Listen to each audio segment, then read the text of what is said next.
어느 양반의 이야기. 옛날에 아내와 7살 난 아들을 둔 양반이 살았다. 하루는 그가 가족을 집에 둔 채 서울로 과거 시험을 보러 갔다. 남편이 먼 여정을 떠날 동안 그 양반의 아내에게 정부가 생겼다. 어린 아들이 엄마의 부끄러운 행동을 비난했다. 그녀는 아들의 질책에 부끄러움을 느끼고 잠시 동안은 수절을 했지만 머지않아 또 정부가 돌아왔다. 그녀는 다시 유혹에 빠져서 그들의 관계는 더욱 친밀해졌다. 다시 아들은 엄마의 행동을 심하게 비난했다. 남편이 그 말을 듣고 달려올지도 모른다는 두려움에 그녀는 아들을 독살한 다음 마치 아들이 갑자기 병이 나서 죽은 것처럼 꾸몄다. 몇 달이 지난 후 남편이 돌아왔다. 그는 불행히도 과거 시험에 떨어졌다. 여보, 우리 아들은 어디 있어? 놀러 간 게요? 그가 아내에게 아들이 어찌 된 것이냐고 묻자 아내는 아들이 급작스런 병으로 죽었다고 대답했다. 그러나 늙은 여종은 실제로 일어났던 일을 알고 있었고 주인에게 그의 아내가 아들을 독살했다고 말했다. 그는 이러한 폭로에 소름이 끼치도록 놀랐지만 그런 수치스러운 일이 널리 알려지면 전 가족이 가문의 불명예로 고통을 당할 것이기 때문에 아내를 질책할 수도 그렇다고 관청에 고발할 수도 없었다. 그가 오직 할 수 있는 일은 집을 영영 떠나서 방랑자처럼 목적 없이 이리저리 방황하는 것이라고 생각했다. 어느 날 그는 방황하던 중에 한 소년을 만나 같이 돌아다녔다. 그들이 함께 길을 간 지 얼마 안 되어 소년은 마치 무엇이라도 갑자기 기억해낸 것처럼 소리쳤다. 아, 이제 생각났는데요. 어젯밤에 제가 묵은 여관에 돈을 다 내지 않은 게 이제 생각났어요. 한 양은 덜 낸 게 분명해요. 그러니 당장 가서 한 양을 주고 와야 해요. 선비는 소년의 정직성에 좀 감동했지만 여태까지 온 길을 그 한 양 때문에 도로 걸어가야 할 필요가 없다고 소년에게 말했다. 아무튼 너무 늦은 일 같다. 그들도 한 양쯤은 마음에 두지 않을 테니 그 때문에 네가 다시 돌아가야 한다고 생각지 않는다. 라고 선비는 소년에게 말했다. 소년은 화가 나서 얼굴을 붉히며 말했다. 전 당신이 정직한 사람이라고 생각되지 않아요. 만일 당신이 나를 진정한 길동무로 생각한다면 그처럼 말해선 안 되지요. 소년은 돌아서서 여관으로 발길을 재촉했다. 선비는 자신의 신중치 못한 태도에 부끄러움을 느끼고 소년의 흔들리지 않는 정직성에 깊이 감동했다. 그는 홀로 천천히 길을 걸어가다가 얼마 후에 그는 소년을 따라잡았다. 밤이 되어 그들은 어느 마을에 와서 같은 여관에 묵었다. 같은 방에서 잤는데 선비는 그동안의 여정에 매우 피곤해 저녁밥을 먹은 후 그대로 잠이 들었다. 그가 아침에 일어나 보니 소년은 이미 떠나가고 없었다. 아침밥을 먹은 후 돈을 꺼내려고 돈주머니를 열어보았으나 안에는 한 푼도 없었다. 그제야 소년이 그의 돈을 몽땅 훔쳐간 것을 알았다. 이제 그는 한 번은 그의 아내에게 그리고 한 번은 이 교활한 소년에게 2번 속은 것이다. 잠시 후 그가 산언덕을 넘고 있을 때 까치 한 마리가 근처의 소나무 주위를 날고 있는 것을 보았다.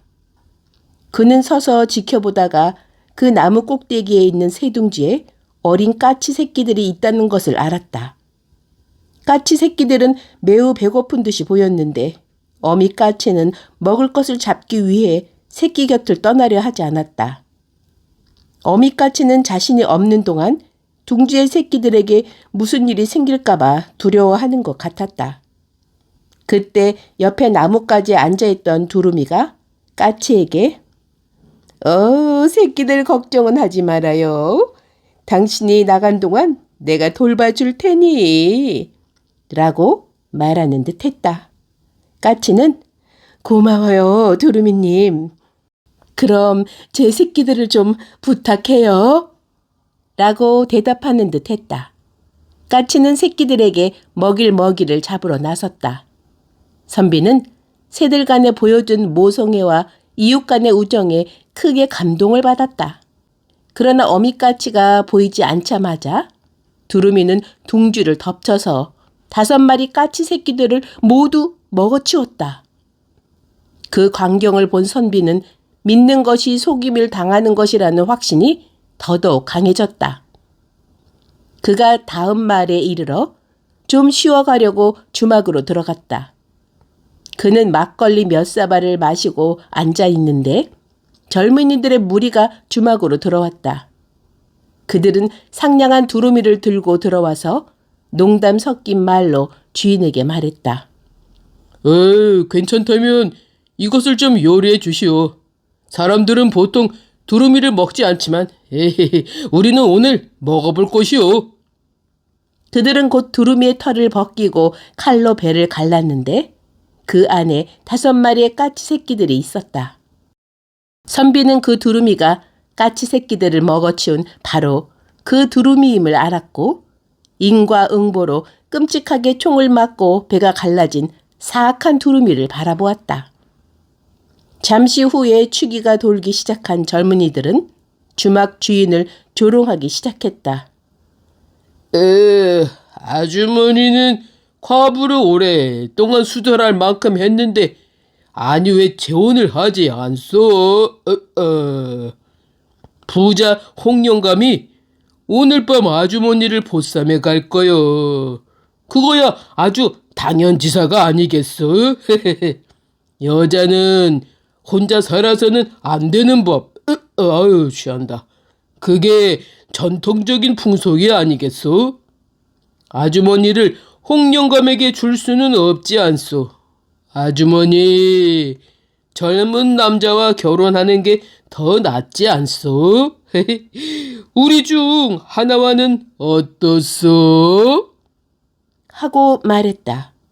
주막 여주인은 아주 예쁜 과부였으며 말에 기고만장한 젊은이들은 주막에 들어와서 그녀를 골려주는 것이 예사인 것 같았다.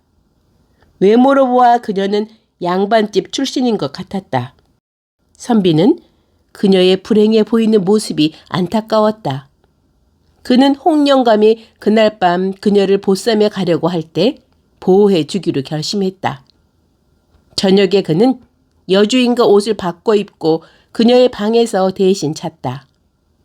한밤중에 그 마을에서 가장 권세가 있는 호랍이 홍영감의 종들이 그 방으로 쳐들어왔다.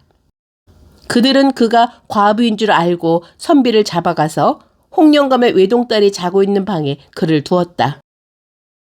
왜냐하면 홍영감의 딸과 함께 있음으로 해서 과부의 불안함을 조금이라도 진정시킬 수 있다고 생각했기 때문이다.